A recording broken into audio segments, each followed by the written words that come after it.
Okay, hey, Scott Wilson here from Digital Influence, and I'm here with my good friend Andy Carruthers. Andy, welcome. Thank you. Hey, Thanks Andy. for having me. Yeah, man. Hey, awesome. It's great to have a conversation with you. Look, I've known you for a number of years now, and you've got a great background of business and what you've done, and it's just exciting to see what you're doing now. Helping businesses with technology, and as someone who's always looking for efficiencies inside my own business, I just see what you're doing is a real value add to businesses. So thank you for taking the time to be here. I know this is one of many conversations we're going to have. So maybe let's start with, and look, there's people on the call and there'll be people coming in, there'll be people watching the replay. So let's maybe just start about, how did you get involved in working with businesses and really helping them with technology? Yeah, well, I think, just to kind of give a bit of background, I started my first businesses, probably close to 30 years ago. And, to grow those businesses, we really needed to use, technology to provide great results for our customers and to be efficient. And, the first two businesses that I founded with others, one was an advertising design agency. The other one was a publishing business. And those businesses, we grew them, relatively quickly over a number of years. Publishing business, we grew to a team of 100 people, and we had to leverage technology really efficiently to make that business work. And in the advertising design business, we expanded into the UK and then the US, and again we were kind of at the forefront of leveraging time zones and exchange rates in that sector. So technology played a really big role in that business. So yeah, you basically had an agency there where you had an office in America and an office here in Christchurch. Yeah. Yeah. So were all the technology solutions available back there 30 years ago? Would have been easy, right? So like one of the most exciting things for business now is all of the options that are available. So 30 years ago there were nowhere near as many options as there were now. So there were things like decent CRM systems. You had to basically build them yourself, using the databases and using web front ends. So those things all had to be custom built. But I guess a lot of the great technology that we've been seeing really develop, over the last, say, 10 years or so, we're starting to make some inroads when we had some of the tech boom, back in kind of the early 2000s. We started to see more of that technology, really speed up the rate of innovation for, particularly for small and medium-sized business. Yeah. Look, and also, a lot of businesses these days, or a lot of the narrative to businesses is, hey, you need systems, right? Yep. So were you looking at your businesses, 20, 30 years ago and going, hey, like we need systems, these things are getting, we're getting so busy. So did you look for solutions, or did you say, hey, we need to start building them ourselves? Yeah, so I mean, I have an absolute passion for business and for systems and technology. So right from when I first got started in business, I was always very curious about how I could make my business better. Mm. So I did lots of business training. I read lots of books. One of the early business books that I read was The E-Myth Revisited by Michael Gerber. And he's great on, system and process and how do you scale and leverage your business by making making systems and by Yeah. making those things work. So yes, I was always looking to what else could we do Yeah. to give ourselves an advantage. So I in the first business I was involved in, the publishing business, I learnt that business through another firm that I worked for, and then we had the opportunity to set up our own business. And so we learnt the kind of the manual systems, and then as we grew it, we looked to how we could leverage technology to replace and to make those manual systems a whole lot more efficient. Yeah, that's and like now we're spoilt for choice, right? Like this is why I think, and we've talked about this a number of times. There's never been a better time for a business owner, and we're going to get into some of the cool technology that you're using in some of the case studies, which I think are just awesome that you've helped businesses with. Like when you look at solving problems, you see you've got a passion for that. Has that led you to what you're doing today? And explain a little bit more about what you're doing today. Yeah, I mean, absolutely. That's what's led me to, doing what I'm doing today. So, in my own businesses, I had 20 years growing and, learning and improving those businesses. And, about 10 years ago, I sold out of those businesses to chase my passion of solving problems inside business for other businesses. And for the last 10 years I've worked in performance consulting roles and consulting and advisory roles with hundreds of different businesses to help them leverage technology and improve their efficiency. What would you like? What would you say? Like, because you've dealt with hundreds of different businesses, what would you think, or what would you say is the thing that you've learned that holds businesses back from being really good with technology these days? So there's a few different factors. I think the biggest barrier is that people don't know what they don't know. Yeah. So, unless you're super curious about a number of these things, you just have no idea. Yeah. We've talked about it a little as well. It's like it's the stuff that's in the too hard basket, right? Yeah. And you just don't know what you don't know, and so you just get overwhelmed. And I think a lot of people, especially I speak to, with even marketing these days, they become very overwhelmed because of the technology. Yeah, and people are busy.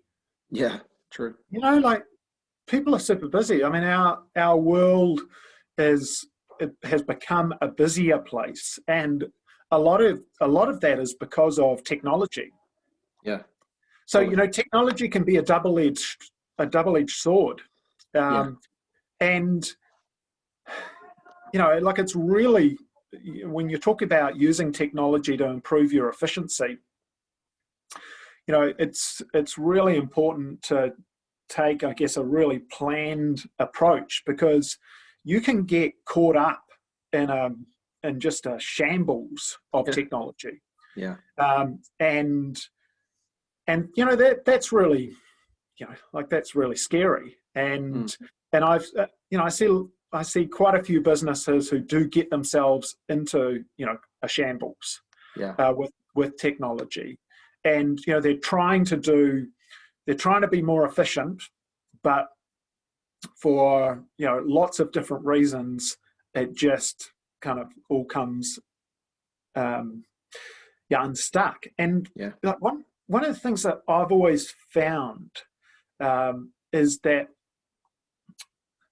I think there's this gap between business owners trying to achieve commercial results, and a technology sector which is really caught up on the tech detail behind some of the technology.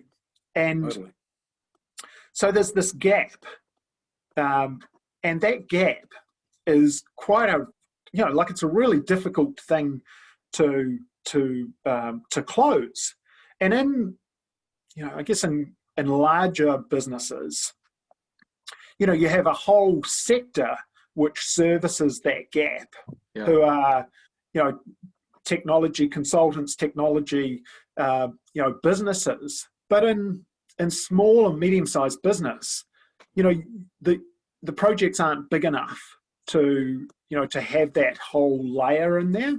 Totally. So I saw an opportunity to be able to close that gap for small and medium-sized businesses. And because I'm a business owner, and because I have that experience, and because over the last 10 years I've trained in lots of different technologies, seen lots of different problems and lots of different solutions.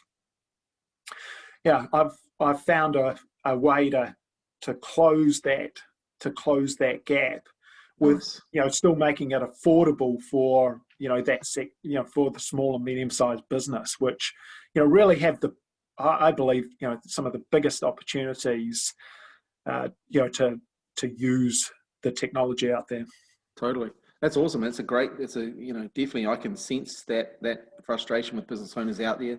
Talk to a lot of them most weeks, and they are frustrated by technology, know they need to use it, just not sure how to do it. So, hey, let's get into some of your favorite pieces of software. What are some of the favorite pieces of software you're using right now, and why? And let's show some people some stuff, because I'm all about how we can add value, right? So, by the way, if you have any questions, feel free to chat them in. We'll get to them as we can. But Andy's got some cool stuff he's going to share with you, and just making sure everyone can see the slides as well. So, let me know if you're able to see all the slides as we go through them. Yeah. So I've put two of my favorites at the moment.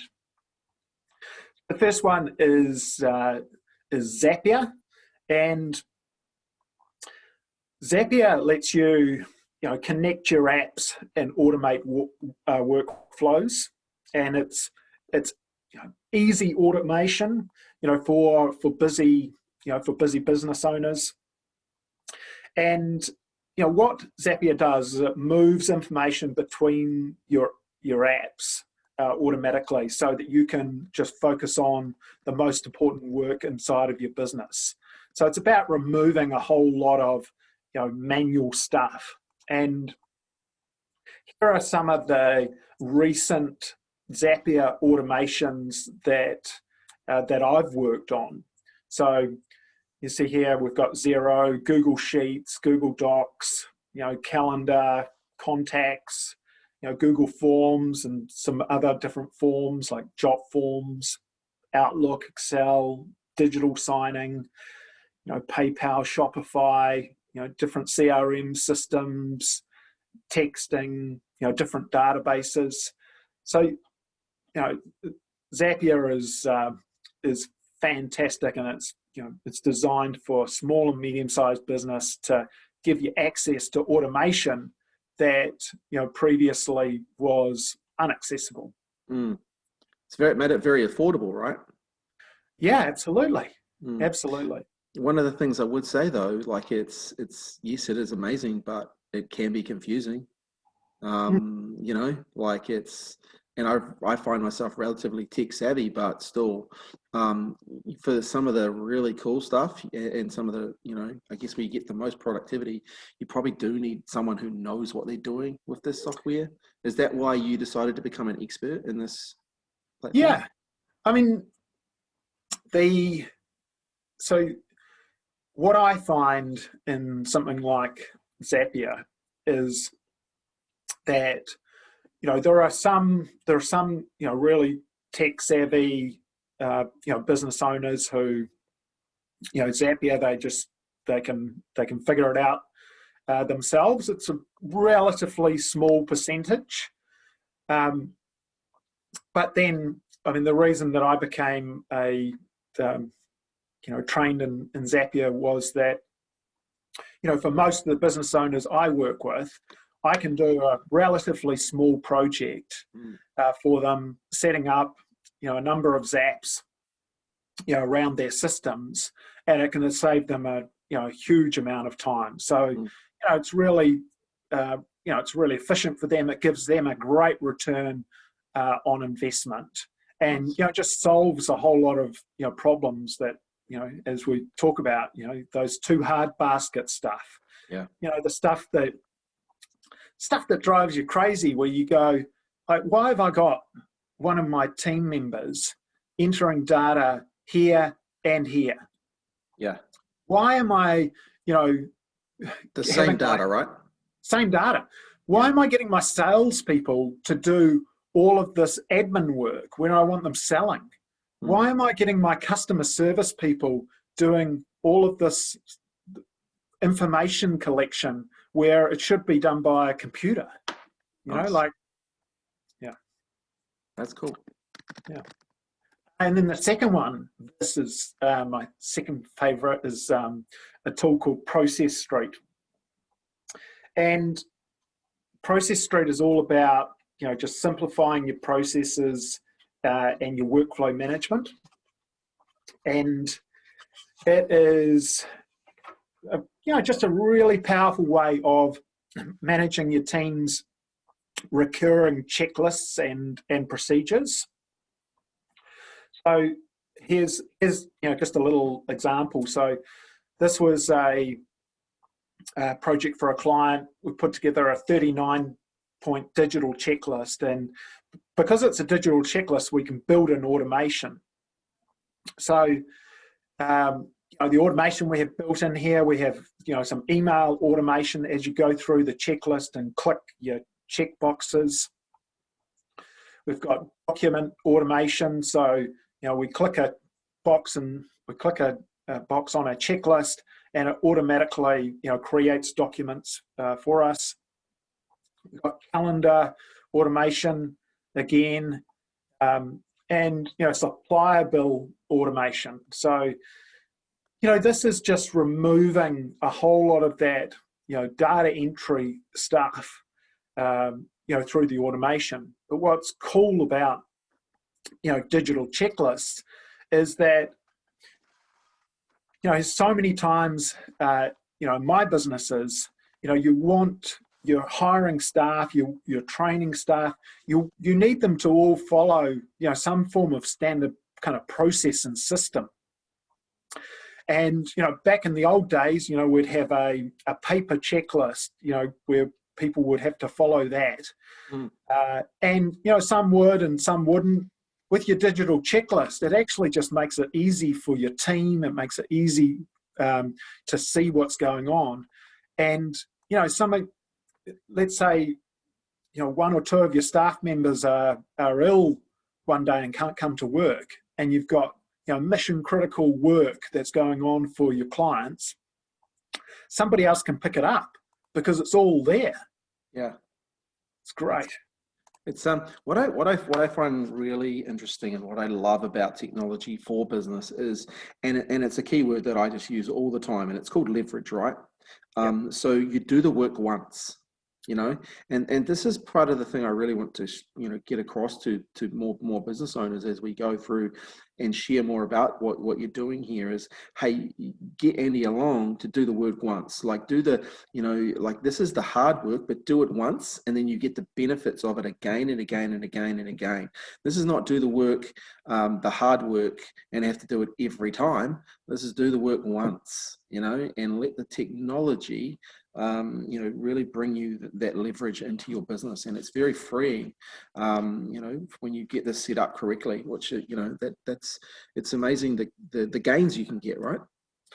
That's right. And, that one of the things that stops people from, doing the work once properly is, being busy, and also, I guess, not being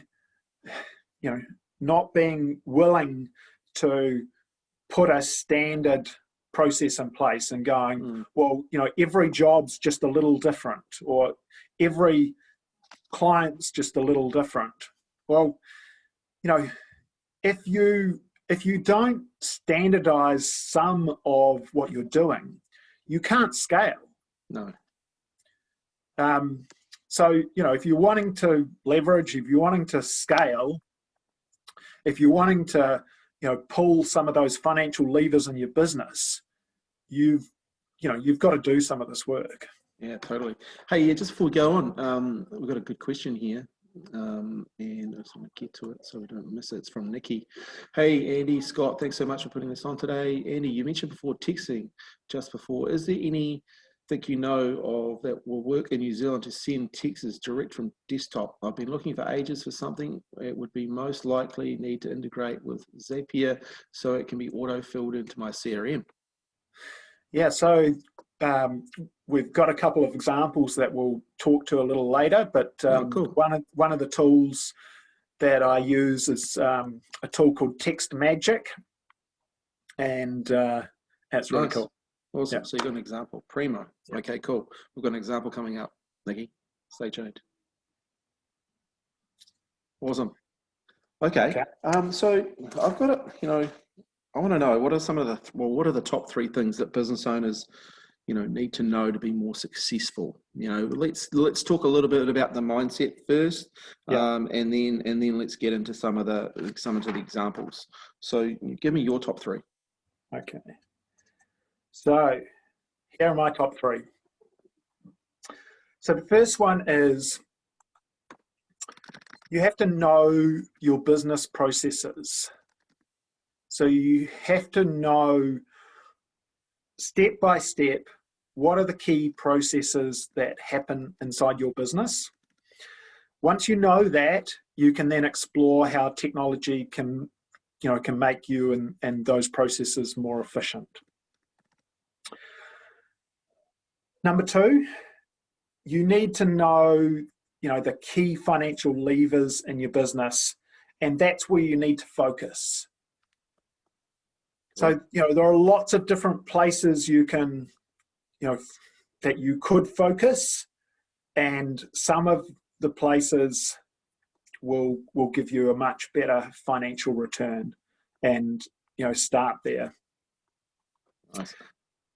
I was actually just on a webinar with a coaching call with some guys in the States, and we were just talking about metrics actually and the financial levers. And I can see from just what you've just been saying there, one of the levers was obviously keeping the lifetime value of the client. And I'm just thinking now how much we could probably use technology to be ensuring that the lifetime value increases.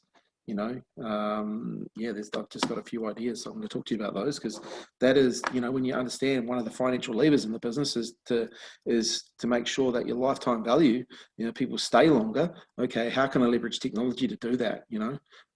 What is there that I could be, so I set it up once, and then the system looks after that. It could be sending clients books. It could be, it could be quite a few things. So I'm going to talk to you about that. Yeah, and the third is to know or to be thinking about the technology your startup competitor is going to use to be more efficient than you. Mm-hmm. So who's going to eat your lunch, right? Yeah, I love lots of the different business reading that's available out there. You need to be thinking about where that next competition is coming from. You can't get lazy, you can't get complacent. You've got to be always mindful about how you can, protect your competitive advantage. And so, I think that thinking about your startup competitor. I was working with a a lady who's based in Switzerland, of all places, the other day, and she operates a recruitment business. And some of the technology that she's been using the same kind of recruitment manager for the last 20 plus years. And the technology is tired, and it's not efficient, and it's not doing it well. And so we're having a conversation. Well, what are your startup competitors using to manage this? Would they be buying this system? And the answer was absolutely not. I mean, the system they're using has is not being future developed anyway. It's just been bought by another company as a protective play. So yeah, that's a good one. I also think there's a thing to think about too as well. Was okay. So what are some of your big tech savvy clients using? And then okay, so how could I do what they're doing using technology? The what they are doing to some degree you'll be able to replicate in a version using these technology now, which wasn't available 5 years ago. That's right. So you can look at it from that perspective as well. Because some of the technology to some of these bigger competitors may only have been available to them because they had deep pockets. But now that technology could be available to you by putting together 3 or 4 or 5 different pieces of software using Zapier and using someone who understands the ecosystem, right? Yeah, absolutely. Nice. Oh, cool. Hey, so are we going to get into some examples now? Yeah, absolutely. Awesome. So, got a few different examples here for you. So the first little example we're going to step through is working with a business. We are busy recruiting staff at the moment, and for hiring staff, they're using ZipRecruiter as their promotion platform. So what they need to do here is they need to follow up and get more information after the initial application, and they're paying good money to get an applicant, but in order to be able to complete the process, they need to get more information. So we need to follow them up. So in this example, we connected ZipRecruiter with Zapier, and we connected our email program. So we've got some automatic emails going out. And then we've also connected TextMagic, which I referred to before, as our texting SMS platform to also follow applicants up to be able to complete the application process. So that's one example. So their biggest problem with that is they were just getting too many people applying and no way to follow it up. Like someone had to do it manually, right? That's right.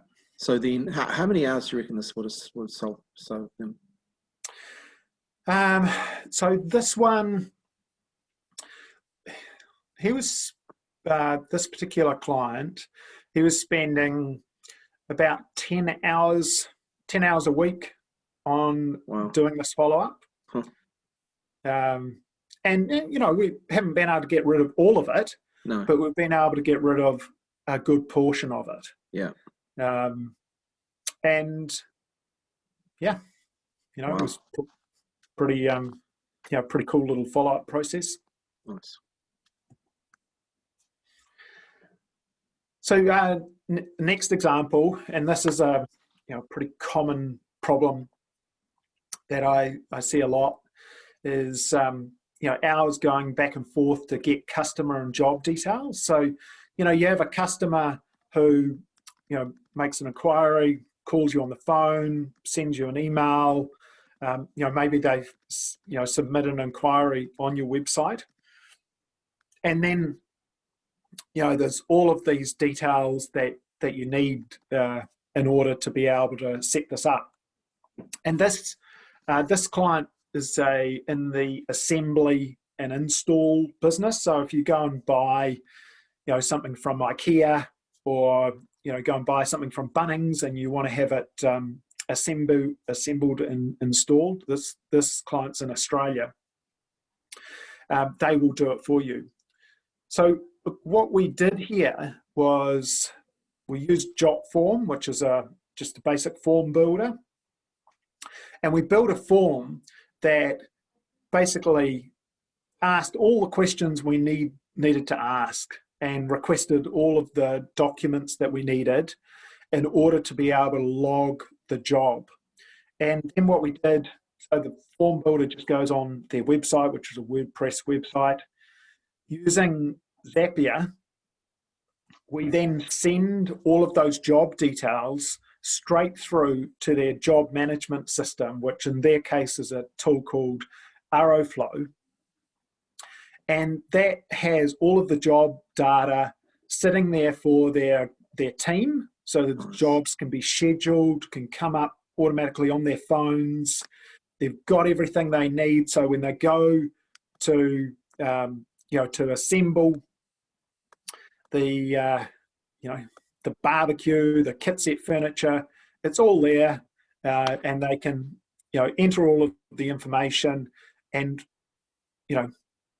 my client has suddenly just been able to remove themselves from all of this back and forth. That's awesome. Yeah. So how was this done in the previously? How was this like? So previously, you'd have phone calls, text messages, emails going back and forth. Oh, wow. And, people are not intentionally, they don't intentionally leave stuff out. But, No. but if you say, hey, I need these 3 things for us to be able to do your job, it's not uncommon for people to send you 2 of them. Yeah. Right? Yeah.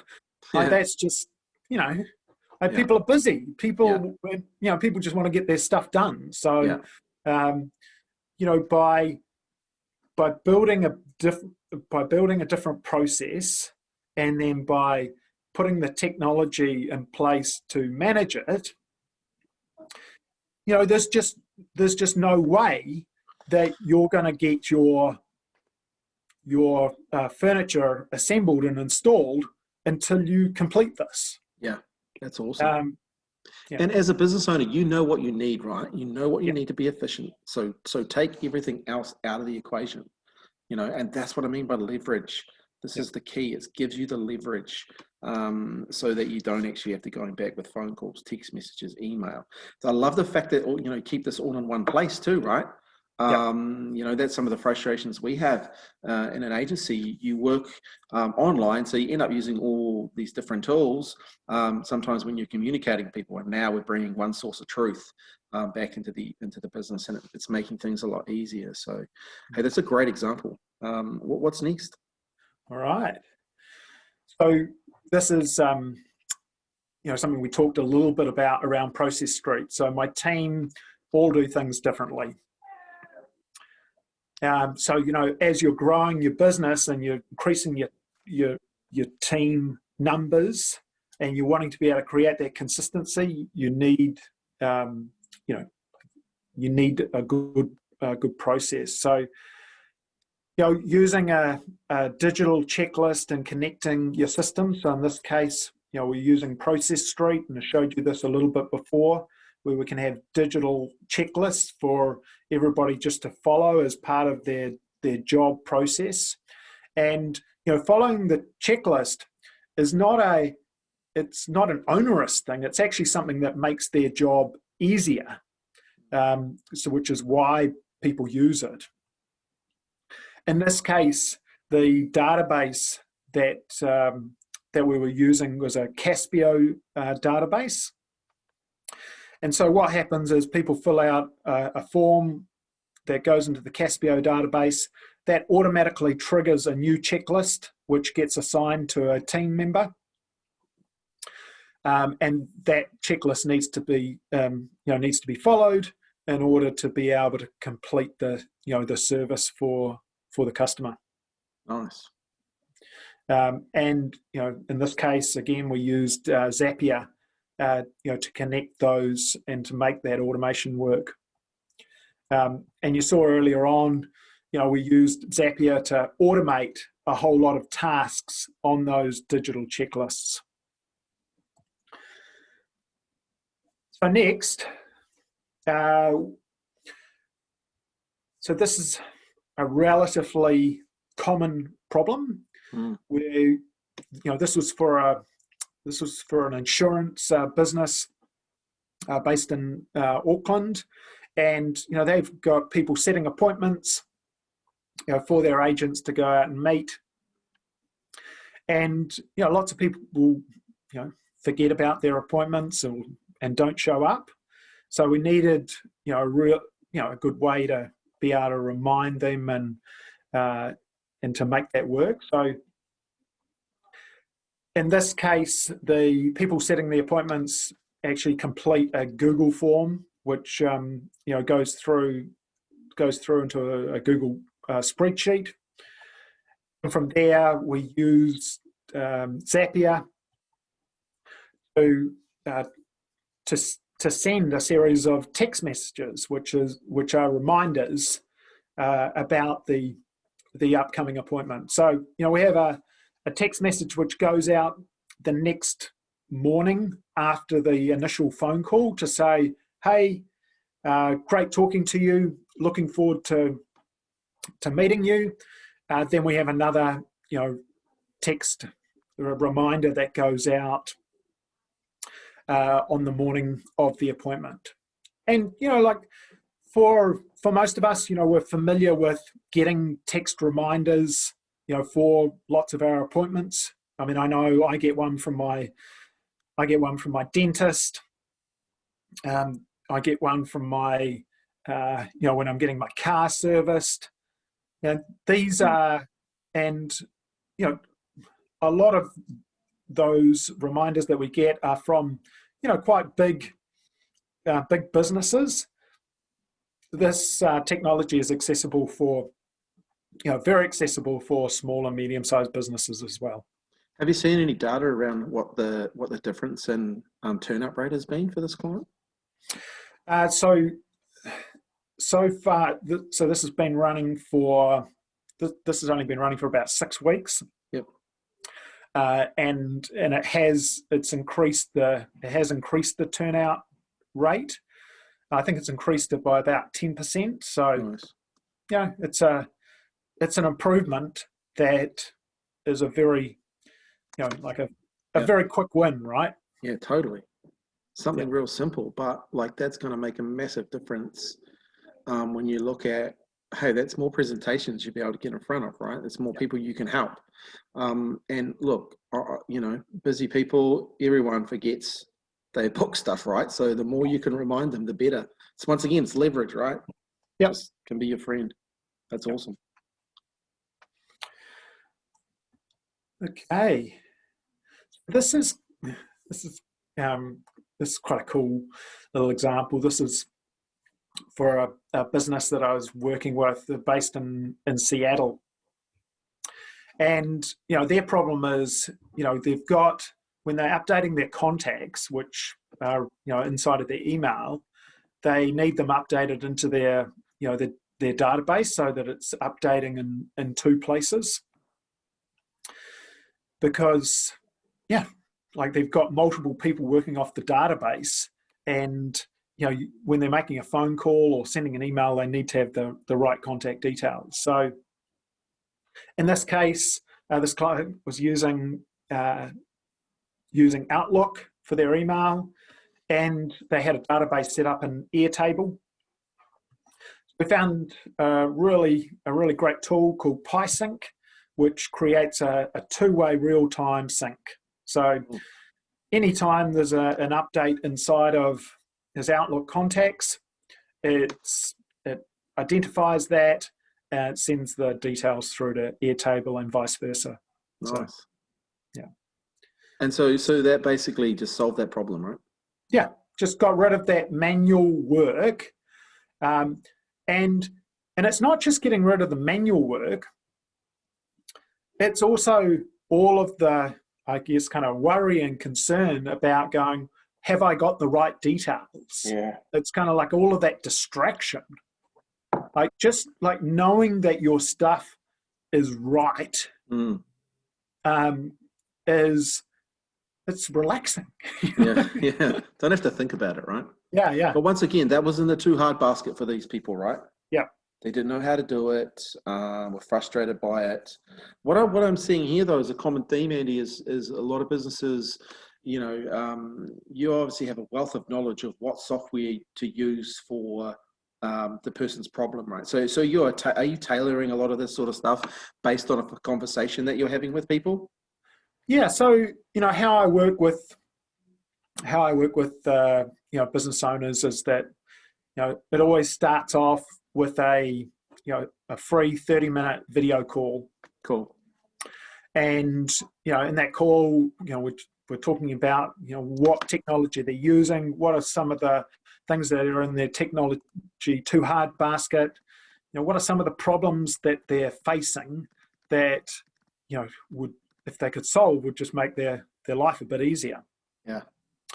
And then from that conversation, we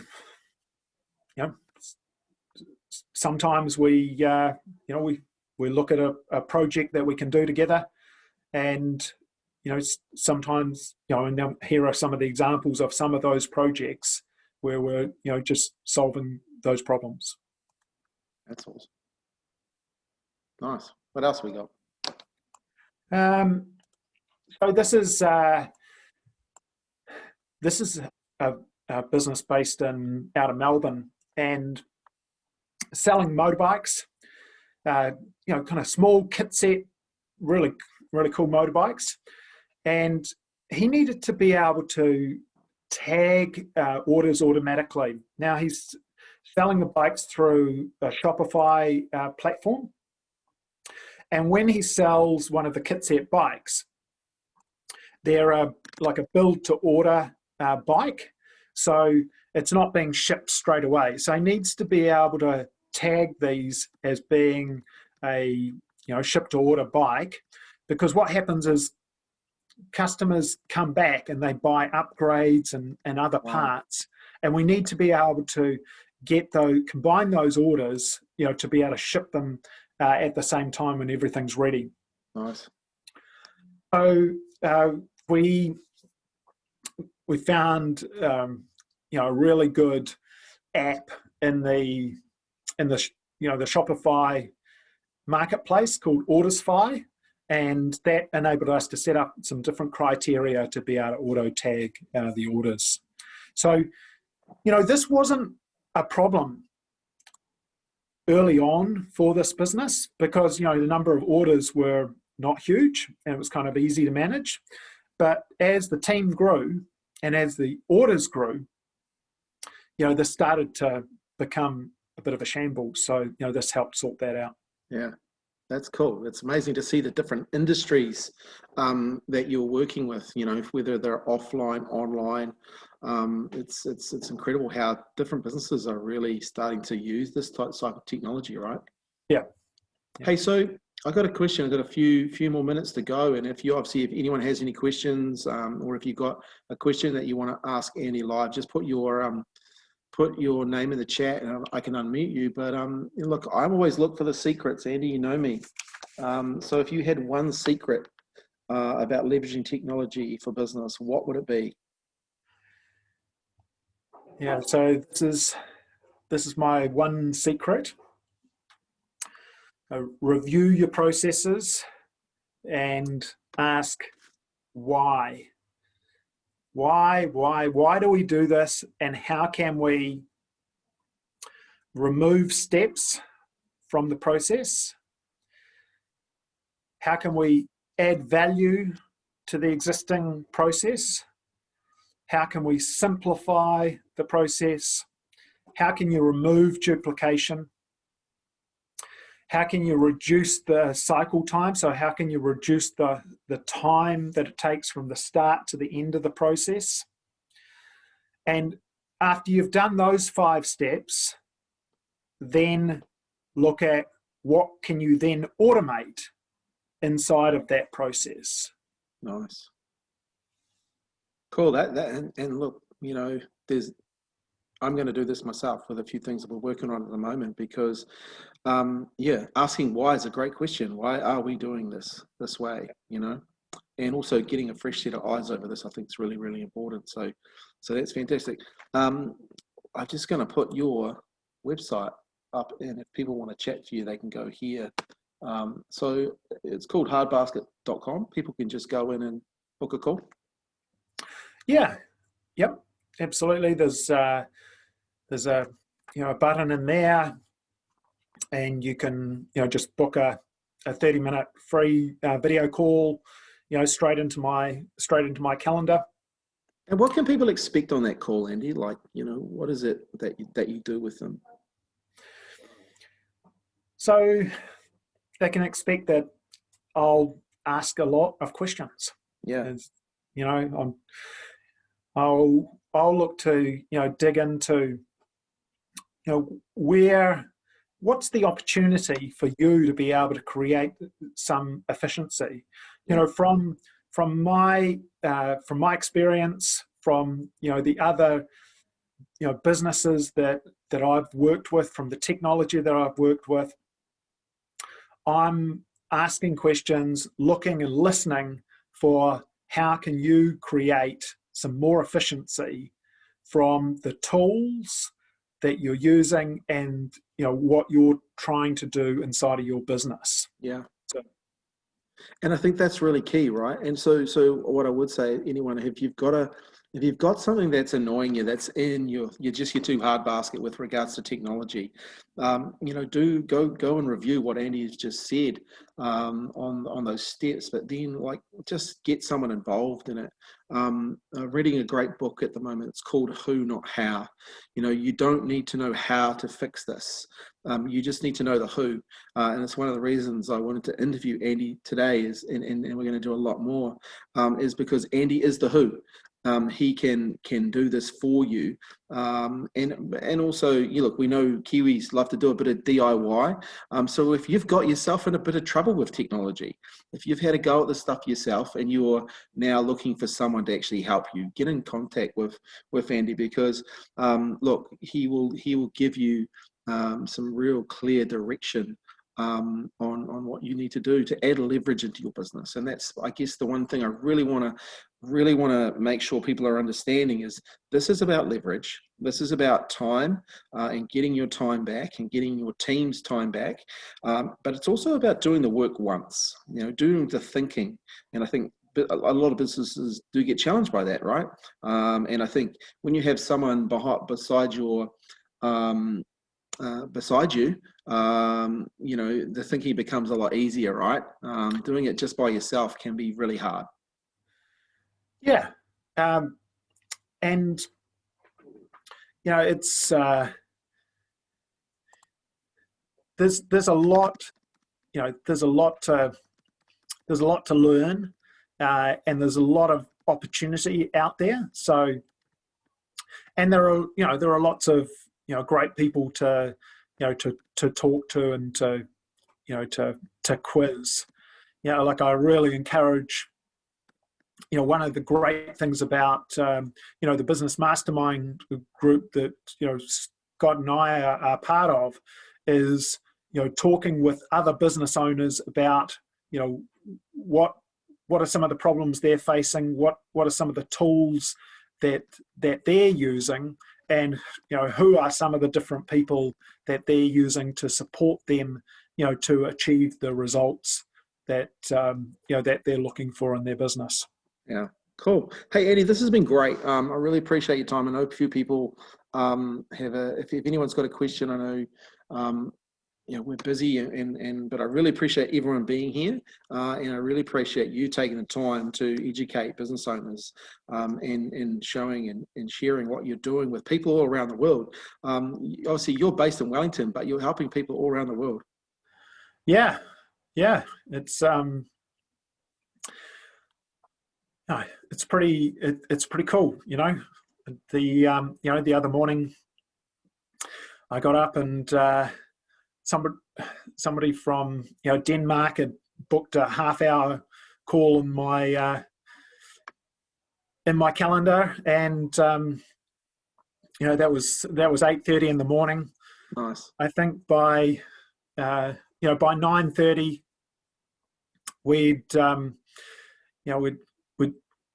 arranged a little project to solve a problem that he had, and by the end of the day, New Zealand time, while he was sleeping, his problem was solved, and he was up and running for the next day. So that's awesome. It's a pretty cool world. Cool. That is so cool. I love it. All right. Hey, well, thanks for your time, Andy. Appreciate everyone being here. If you liked what you heard here, I'd love some feedback. So if you want to email me or Andy, or put in, on LinkedIn or anything like that, we'd love some feedback. We're going to do a few more of these now that we've got the technology down. We're going to expand it as well.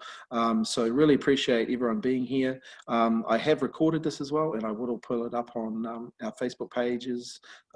And if you want more information, make sure you book a call with Andy. So, hey, thanks for your time and have a great day. Cool.